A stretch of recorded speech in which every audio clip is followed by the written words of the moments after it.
Bismillahirrahmanirrahim. Assalamualaikum warahmatullahi wabarakatuh. Hai, apa kabar anak-anak? Anak-anak Man 1 Lahad kelas 11. Kita berjumpa lagi dalam waktu dan gelombang yang berbeda, tetap dengan mata pelajaran yang sama, yaitu Akidah Akhlak, bersama Ibu Wiwin Agusmawati yang akan menyampaikan materi bab 3 yang berjudul menghindari dosa besar, yaitu membunuh. Pada pertemuan kali ini, kompetensi dasar yang ingin Ibu sampaikan adalah menganalisis perilaku dan dampak negatif serta upaya menghindari dosa besar, yaitu membunuh. Sebelum memulai pelajaran kali ini, marilah kita buka dengan membaca basmalah dan sholawat. Bismillahirrahmanirrahim. Allahumma sholli ala Sayyidina Muhammad wa ala ali Sayyidina Muhammad. Oke anak-anak, adakah yang tahu apa pengertian membunuh? Atau kalian pastinya sudah tahu, sudah pernah dengar, bukan hal yang asing lagi ketika Ibu mengatakan kata-kata membunuh.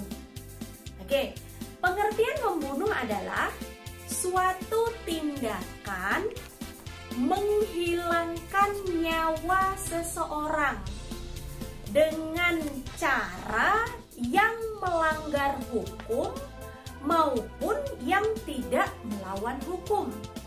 Nah, jadi ketika orang menghilangkan nyawa seseorang, orang menghilangkan nyawa orang lain, maka itu disebut dengan membunuh.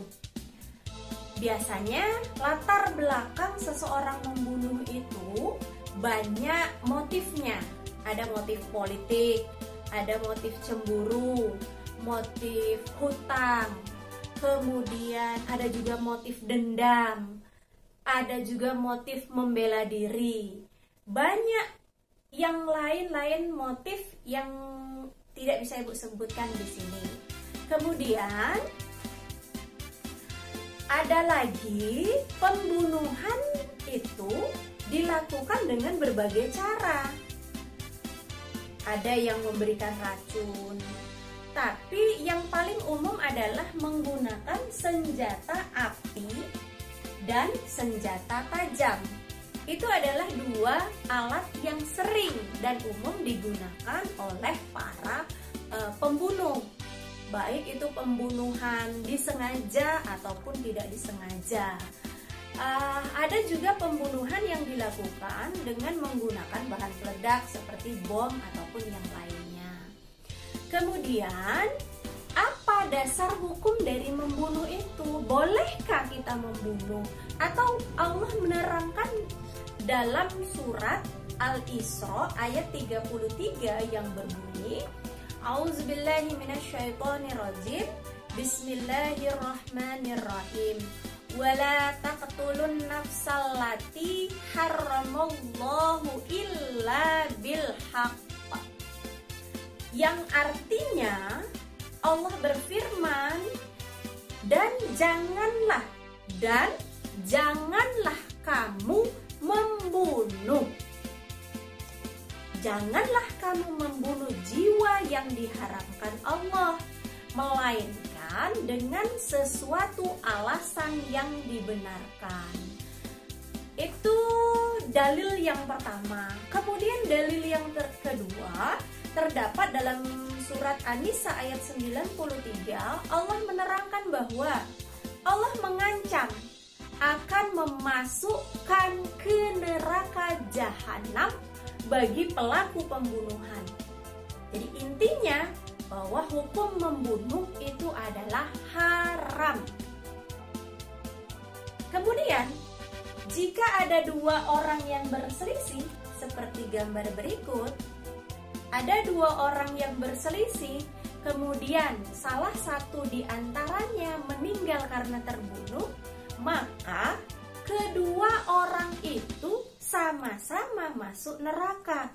Loh kenapa Bu? Yang bunuh kan satu orang, yang satu membela diri.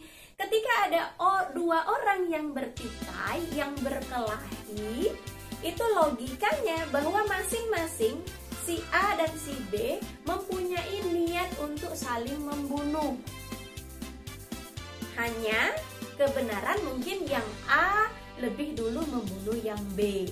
Jadi pada hakikatnya kedua belah pihak yang bertikai tadi mempunyai niat untuk membunuh lawannya. Nah, kemudian apa sih dampak negatif dari membunuh? Kenapa Allah sangat melarang membunuh ini? Dampak negatifnya ada dua, bagi pelaku dan bagi keluarga korban. Bagi pelaku pembunuhan, dari aspek psikologis, orang yang melakukan pembunuhan akan merasa tidak tenang jiwanya. Kenapa tidak tenang? Karena dihantui oleh rasa bersalah.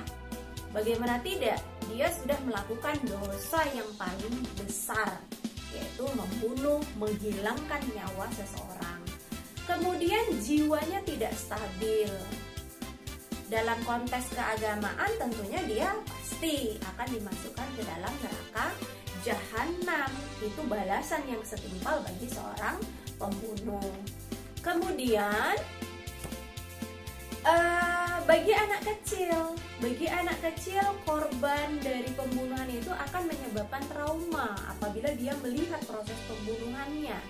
Banyak kita tonton di TV, ada seorang bapak yang membunuh istrinya di depan anaknya, maka akan mempengaruhi psikologis anaknya. Dan nanti akan menyebabkan mungkin anaknya bisa jadi psikopat. Psikopat itu adalah seseorang yang melakukan kekerasan, bahkan pembunuhan, tetapi tidak merasakan sedikit pun rasa bersalah. Itu khawatirnya seperti itu. Kemudian yang kedua, dampak negatif bagi korban atau bagi masyarakat apa? Yang pertama adalah pembunuhan adalah kejahatan agama dan kemanusiaan. Kemudian bagi korban, bagi keluarga korban, dan bagi masyarakat itu akan menimbulkan rasa dendam ketika melihat saudaranya, ketika melihat keluarganya dibunuh, apapun caranya, mau dia ditusuk, mau dia ditembak, mau dia disiram dengan cuka parah mungkin menyebabkan meninggal, maka itu akan membuat keluarganya dendam, trauma.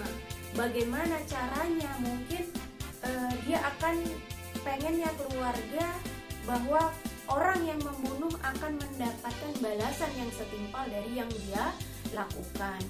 Kemudian keluarga merasa tidak nyaman terhadap aksi pembunuhan tersebut. Selanjutnya adalah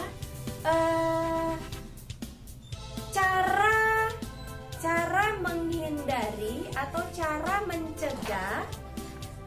mencegah pembunuhan supaya orang tidak sampai melakukan pembunuhan sesakit hati apapun orang tersebut. Cara mencegahnya adalah yang pertama, memiliki keimanan yang kuat. yakinlah bahwa yang terjadi di muka bumi ini adalah semua atas izin Allah. Jalannya saja yang kita melaluinya dengan berbagai cara dan metode itu kita temuinya dalam kehidupan ini. Kita harus sadar itu takdir Allah yang memberikan kepada manusia. Manusia hanya menjalani. Kemudian yang kedua, tidak mudah marah dan emosian.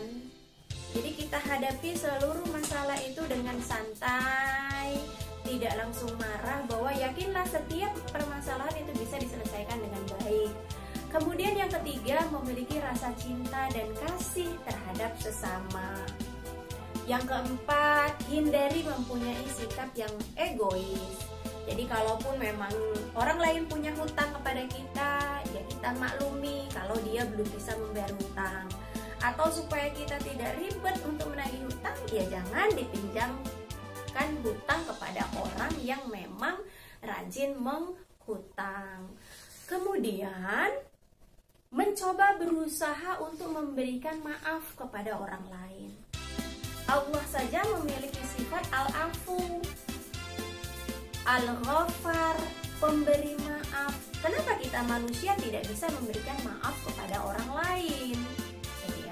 Jadi kita berikan maaf kepada orang lain, tapi kita membatasi diri sekali lagi untuk tidak melakukan hal yang sama kepada orang yang sama. Kemudian selanjutnya kita juga bisa pasrah, ridho, apapun yang terjadi di dunia ini adalah semua atas izin Allah. Jadi anak-anak, demikian menghindari dosa besar yang pertama yang kita bahas pada bab 3 ini adalah membunuh. Mudah-mudahan anak-anak paham, mengerti akan materi yang Ibu sampaikan, bahwa pengertian membunuh tadi adalah menghilangkan nyawa seseorang dengan berbagai motif, kemudian dampak negatifnya, kemudian terakhir cara menghindarinya. Intinya, pertebal iman kita, pertebal ilmu-ilmu agama kita untuk meyakini bahwa yang terjadi di dunia ini semua atas izin Allah.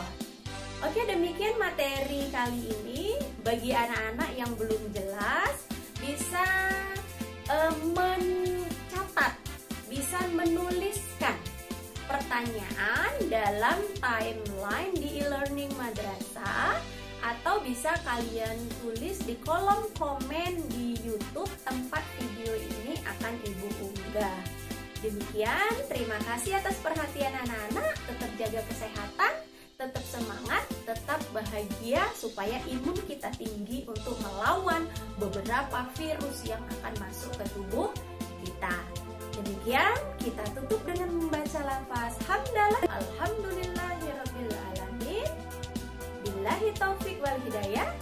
Wassalamualaikum warahmatullahi wabarakatuh. Bye bye.